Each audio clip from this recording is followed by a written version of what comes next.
My grattant was the kind of person legends are made of. She lived a long, fascinating life and never married or had kids. So when she passed away, my family was surprised to learn she'd left her entire estate to me.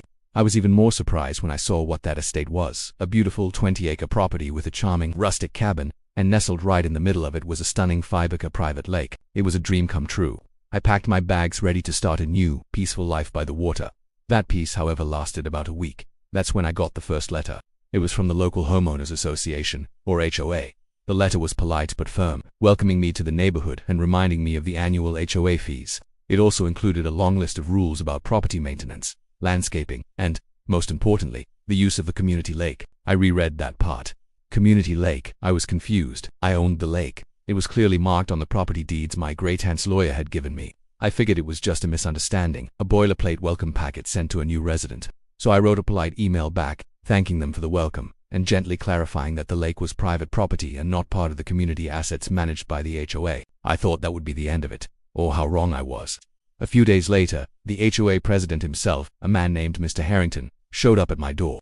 He was a portly man with a perpetually sour expression, and he was holding my email printed out on a piece of paper. He didn't waste time with pleasantries. He told me in no uncertain terms that the lake had been used by the community for over 40 years. He said my great-aunt had always allowed access, and that precedent had established it as a community resource. He then handed me a bill for my share of the lake's upkeep for the past 5 years, a figure that was frankly astronomical. I was stunned. I tried to explain again that the deed clearly stated the lake was mine, but he just waved his hand dismissively. He said, "Deeds can be challenged.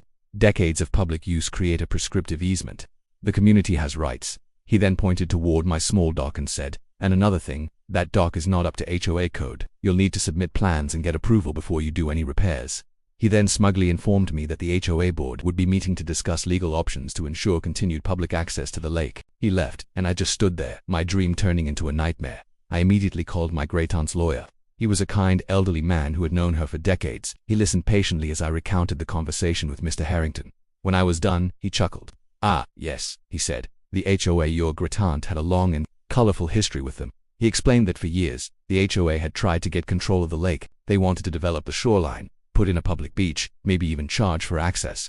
My great-aunt, a fierce protector of her privacy and nature, had always refused. The lawyer then told me something that made my jaw drop. "Your aunt was a very clever woman," he said. "She knew they might try this again after she was gone, so she put a little poison pill in her will." He explained that my great-aunt had set up a special clause. If the HOA ever tried to claim ownership or force public access to the lake through legal means, a specific action would be triggered. I asked him what it was. He paused for dramatic effect and then said, "The entire property, including the lake, is to be immediately donated to the state's Department of Environmental Conservation, to be turned into a protected wildlife sanctuary for swamp animals." A sanctuary for swamp animals. It was brilliant. It was diabolical. It was so perfectly my great-aunt. No public beach, no boating, no fishing, just a protected home for frogs, turtles, and whatever other swampy creatures wanted to move in. The HOA wouldn't get a community pool. They'd get a permanent, untouchable marsh right in the middle of their pristine neighborhood. The lawyer advised me to just wait for their next move. And sure enough, a week later, a formal legal notice arrived. The HOA was suing me, claiming a prescriptive easement and demanding access to the lake. This was it. The trigger. My lawyer and I drafted a response. It was very simple.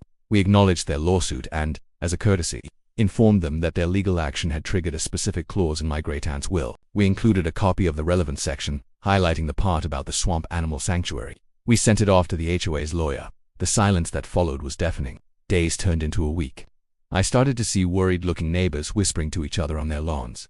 Mr. Harrington stopped making his daily drive-by to glare at my property. The imagined future of their lakeside community was being replaced by visions of croaking frogs and buzzing mosquitoes. The property values they were so obsessed with protecting were suddenly in jeopardy, not from my unapproved dock, but from their own greed. Then came the phone call. It was Mr. Harrington. His voice was completely different. All the bluster and arrogance were gone, replaced by a tone of desperate pleading. He started by saying there had been a terrible misunderstanding. He said the board had met and, after careful consideration, had decided to withdraw the lawsuit. He apologized for any inconvenience he might have caused. I let him talk, enjoying every second of his groveling. When he was finally done, I said, "Mr. Harrington, I appreciate the call. So, just to be clear, the HOA now acknowledges that the lake is my private property, and you will make no further attempts to claim access." He agreed so fast he nearly tripped over his words.